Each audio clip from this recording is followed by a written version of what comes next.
네, 이 시간에는 이온 IT 칼럼니스트와 함께 인공지능에 대해서 보다 자세히 알아보도록 하겠습니다. 안녕하세요. 안녕하세요.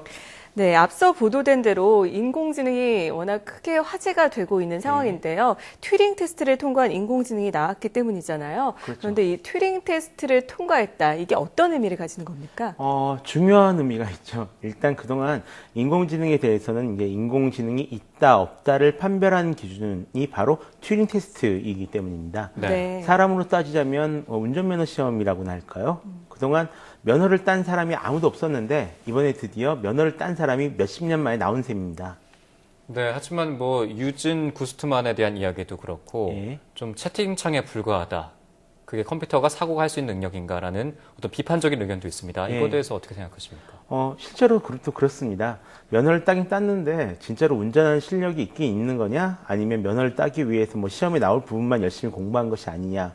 그렇게 이번에 튜링 테스트를 통과한 인공지능에 대해서도 의문을 가지신 분들이 굉장히 많이 계신데요. 네네. 실제로 그럴 수밖에 없는 게 실제로 이번 테스트를 통과한 인공지능 컴퓨터와 직접 대화를 해보시면 아시겠지만 실망스러운 부분이 좀 굉장히 많거든요. 네. 그러니까 제가 어떤 것을 묻고 대화를 이어나가려고 하면 자꾸 이야기를 회피합니다. 모르겠다고 하면서 자꾸 딴 이야기로 돌리죠. 그러니 정말로 인공지능 가지고 있는 것이 맞냐 아니면 테스트가 잘못된 것이 아니냐 그런 의문을 가지는 것이 좀 당연한 일로 보입니다. 네.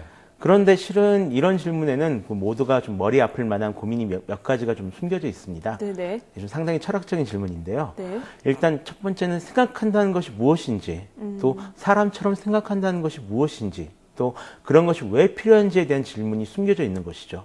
많은 SF 영화들이 우리에게 묻고 있는 그런 질문이기도 한데요. 사실 튜링 테스트가 가졌던 진짜 중요한 역할은 이런 질문들에 대해 일일이 답하지 않고 일단 채팅을 통해서 사람처럼 여겨진다면 지능을 가지고 있다, 이렇게 말할 수 있다, 이렇게 딱 선을 놓으면서 인공지능 연구가 시작될 수 있도록 만들었다는 그런 사실, 그런 것에 있습니다. 네, 사람처럼 생각한다. 정말 답하기 어려운 질문들인데요. 그럼에도 불구하고 인공지능에 대한 도전이 계속해서 끊임없이 이루어지는 이유가 뭘까요? 사실 그 인공지능을 어떻게 정의하는가에 따라서 굉장히 달라지는데요. 만약 단순히 인간이 해야 할 판단을 대신해서 어떤 일을 처리하는 것이 목표라면 우리는 이미 인공지능 시대에 들어와 있습니다. 하지만 인간처럼 생각하고 추론하는 것이 목표라면 아직도 좀 많이 멀고 멀었죠. 네. 먼저 약한 의미에서 이미 존재하는 인공지능은 여러 가지가 있습니다. 먼저 보실 것은 이제 에머 스파크라는 인공지능 컴퓨터입니다. 현재 제작을 위한 펀딩을 받고 있는 제품인데요. 네. 한 변의 길이가 한 60cm의 정사각형 큐브 모양을 하고 있는 그런 컴퓨터입니다. 근데 이 컴퓨터 같은 경우는 얼굴 인식 소프트웨어를 탑재해서 누가 누구인지 인식할 수 있을 뿐만 아니라 인간의 감정과 교감하는 그런 기능을 가지고 있습니다. 네. 이용자는 스마트폰이나 아니면 음성 등으로 이 컴퓨터와 이제 교신을 할 수가 있고요. 또한 사람과 대화를 통해서 얻은 정보를 배우고 숙지해서 개개인이 무엇을 좋아하고 싫어하는지를 기억한다라고 합니다. 거기에 더해서 사람이 뭐 기쁘거나 슬프거나 화내는 등의 8가지 감정 유형에 좀 적절한 대응을 하도록 프로그래밍 되어 있기도 합니다. 네. 게다가 처음에는 사용자의 취향을 알아내기 위해서 그 사용자가 올린 유튜브나 페이스북에 올린 동영상이나 글을 분석하는 능력까지 갖추고 있습니다. 예. 또 얼마 전에 발표된 로봇 페퍼 역시 마찬가지인데요. 일본 소프트뱅크에서 출시한 이 로봇은 이모셔널 엔진을 탑재해서 사람처럼 어떤 감정이 담긴 반응을 한다는 것이 큰 특징입니다. 그러니까 사람의 얼굴과 음성을 인식해서 이제 반응을 하게 되는데요. 네. 먼저 사람의 말을 알아들을 수 있을 뿐만 아니라 사람의 말에 반응하면서 대답도 합니다. 또 자유로운 대화가 가능한 것은 아니지만 약간의 대화는 가능할 정도의 소프트웨어가 탑재된 것으로 보이고요. 게다가 얼굴 표정과 목소리를 인식해서 사람의 감정을 파악한다는 그런 상당히 놀라운 장점이 있습니다. 얼굴을 인식해서 조정하기 때문에 사람보다 더 정확하게 사람을 알아보기도 한다라고 합니다. 또 이 제품에서 가장 중요한 것은 가격인데요. 약 200만 원 정도에 지금 구입할 수 있을 예정이기 때문에 어쩌면 가정용 로봇 시대를 여는 첫 번째 로봇이 될지도 모르겠습니다. 다만 한국은 아직 지원하지 않는다라고 합니다. 또 구글 플렉스에서 연구 중인 구글 무인 자동차 역시 인공지능이 탑재되어 있습니다. 이 차에는 비디오 카메라, 방향 표시기, 레이더 스캐너, GPS 등 여러 가지 측정 기기가 달려 있는데요. 네. 이 차에 탑재된 구글의 인공지능 소프트웨어, 구글 기사라고 불리는 이 소프트웨어는 이 기기들에서 얻은 정보를 해석해서 어떻게 운전할지를 결정하게 됩니다. 신기한 것은 차량의 상단에 장착된 레이지 파인더 장치인데요. 이 장치에서 64개의 빔 레이저가 장착된 이 장비를 통해서 구글 무인 자동차는 자동으로 차량이 주행하는 공간에 3D 지도를 만들어냅니다. 네. 그래서 네. 이 3D 지도를 이용해서 차량이 움직이게 되는 셈인데요. 아직은 신호등을 완벽하게 인식한다거나 아니면 순간적으로 튀어나온 물체에 대응할 정도의 능력은 없지만 조만간 이 문제도 해결할 수 있도록 할 것이라고 말합니다. 네, 좀 전에 말씀하신 대로 이제 미래 산업과 인공지능은 이제 뗄래야 뗄 수 없는 산업이 될 수밖에 예. 없는데 그 강한 인공지능과 또 죄송합니다. 예. 약한 인공지능의 차이점이 있다면 어떤 것이 있는지 말씀을 해주시죠. 예, 원래 강한 인공지능이라고 하면 SF 영화에서 자주 보이는 그런 인공지능을 말합니다. 뭐 사람과 연애를 한다거나 아니면 지구를 정복한다거나 아니면 자기가 사람인지 아닌지 고민하는 사이보그 같은 그런 인공지능이죠. 네.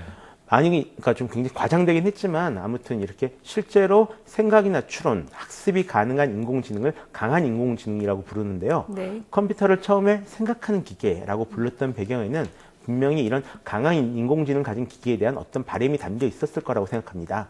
하지만 이런 인공지능이 정말 나올 수 있을지에 대해서는 좀 많이 회의적인 편입니다. 네. 그렇다면 영화 속에서나 등장하는 인공지능 이런 것들은 현실화되기는 좀 어렵다 이런 말씀이신가요? 그렇죠. 뭐 절대 나오지 못한다 그렇게 얘기할 수는 없겠지만 지금의 방식으로는 분명한 한계가 좀 있습니다. 그러니까 흔히들 그렇게 얘기를 하잖아요. 생각이 말이 되고 말이 글이 된다 이렇게들 얘기를 하는데 네. 근데 지금의 컴퓨터나 인공지능들은 그 반대로 정보를 받아들입니다. 세상에 존재하는 다양한 형태와 모습 이런 좀 감각적인 것들을 다시 쪼개서 숫자로 만든 다음에야 받아들일 수가 있는 건데요. 컴퓨터의 본질은 계산하는 기계이고 결국 모든 것을 숫자로 만들어야 계산할 수 있기 때문입니다. 결국 지금 인공지능은 진짜로 생각하고 판단하는 것이 아니라 어떤 계산을 통해서 사람처럼 보이거나 또는 생각하는 것처럼 보이도록 흉내내고 있다. 이렇게도 말할 수 있겠네요.